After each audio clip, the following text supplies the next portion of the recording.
This is Terry Riggs, the travel tour guide to the rest of the world. And we've got Mr. Rich behind the scenes. And this is Black Ice TV7. And we've got a special guest. And you know what? She's from the UK. Not from United States. Not even from the West Africa. But even though she is from West Africa. And she was having a complaint about, yeah, she's Igbo, but we're all the same people. I don't understand why we do this kind of stuff. But anyway, she's going to break down a few bits and pieces because she's going to have what we call a tour around the British Museum. She's got to talk about forms of economics. She's going to talk about her mindset and where she's going and the beautiful app that she has developed. Wow, she is busy. Hi, Selena. Hi, Terry. And how are you today? I'm fine. How are you? I'm cool. You're and good. We're gonna do a little breakdown today for you people out there, right? Is that we have got this lady and she's going to break us down in that forms that we break down the history. We're going to break down the health and well-being. We're going to break down into the forms of thought and the forms of spirituality, and then we're going to go into economics. So let's begin with that history, because this is Black Ice TV7. So now, Selena, give us some information on your history. Okay. Thank you, Terry. Just to clarify something, Yeah. I prefer to say Igbo as Yeah. opposed to Nigerian, because Nigerian is a colonial structure. Yeah. Then Igbo is the language group that I come from. So, so when people ask me where do I come from, I prefer to say I'm Igbo rather than Nigerian, because that's the language of my mother tongue. Yeah. So it's not a segregation thing. Okay. It's just an acknowledgement of my mother tongue, Okay. and the people that I come from. Was you born? Was you born there, or was you born here? I was born here. Okay. Yes, a And do while you ago. understand the language? I do understand the language, Oh, that's and good. I speak it a little. So yeah, I'm a product of my environment. You know, I wasn't taught my mother language, so I've had to learn it as an adult, and that's been a side effect to colonialism, where the elder generation. Let me just go into a little sharp bit of your history, because we need to get to understand, because you're on this path and you're teaching people and to learn about the history, as in our black people's history. Now, I want to kind of understand where your journey has begun. Oh, it began as a child, really. I was always questioning things, even as a child. I came home from school one day in tears after another day of being bullied. Growing up in the 70s in the UK was not easy, especially when you're living in suburbia. I was the only African child at school. So I became aware at a very young age that I was African and that Africans were not liked.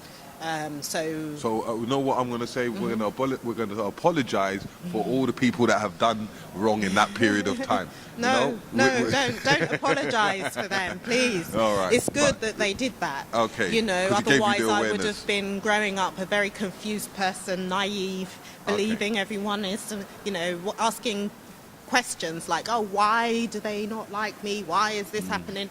I understand why people are like that. I have, you know, now I've studied the history. You know, I know exactly why people do not like Africans. Okay, let's fast forward a bit. Yeah. Now, what is intriguing you into understanding history and teaching it? Okay, when I was around 7 years old, I didn't want to go to church anymore, you know, and I had an argument with my dad, my late father, who told me, and I kept asking him, why don't we have our own gods? Yeah. And my dad told me, yes, we do have our own gods. And I said, well, why don't we go to our own church then? And he was like, well, the white man came and, you know, now we go to church and this is a good thing, you know. And so I wasn't happy with that. And I basically said, oh, you know, well, I don't see why we should go to church, because he said it was similar to what we do. And I just said, well, why don't we just do what we do then? Okay. If it's so similar. Basically, now that you're over here and you've gone through your school system and you've got a bit of more of an understanding, we're going to talk about a bit more of where you got more of your deep black history when we go inside the museum. Yeah. All right? Okay. So we're going to speak from there. Okay. Yeah. We was disturbed by the European man trying to take us to move away from here. I don't know why, but we own this place because we have the rights. Yeah, But anyway, okay, so we're going to have a little bit more, 5 minutes, and have a conversation, and then we're going to go into the museum. Anyway, yeah. So let's quickly push it much more quicker forward. Yes. From the time of where you was schooling and learning more deep in depth black history, like from the times of Robin Walker.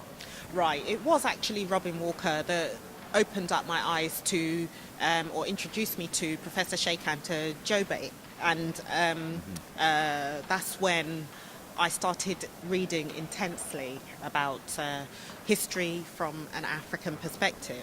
So it came around, around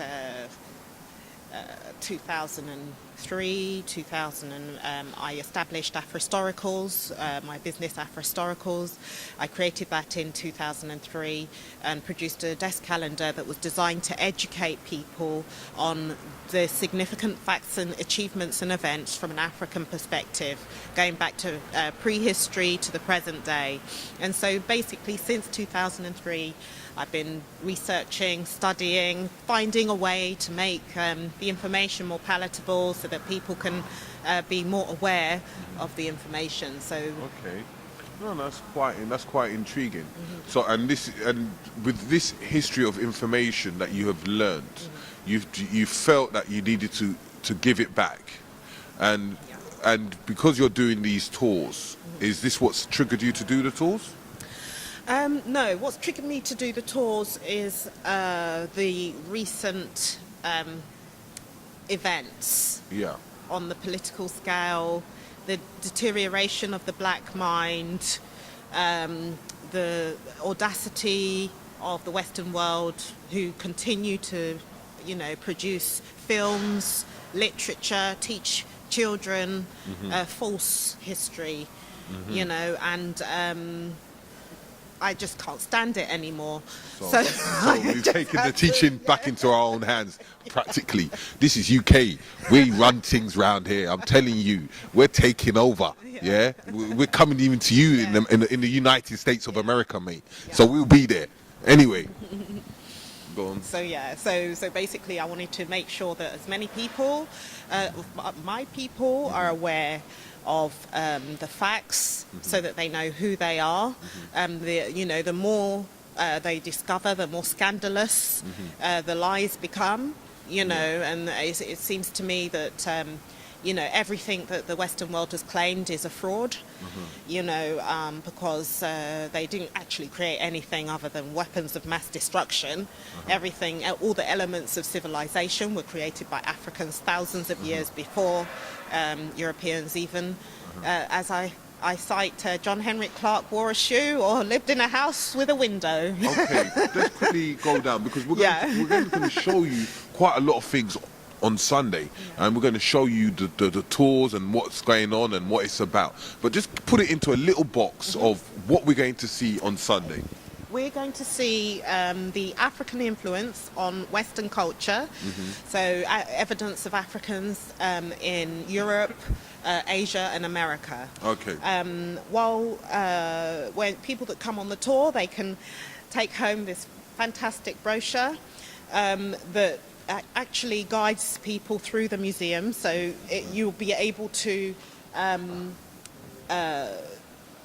take it home with you for £10 and revisit the museum in your own time, so that you can you'll have a guide that will give you all the necessary information that you will need to navigate through the halls of white supremacy. That's what I call this institution. Okay. Yes. Okay.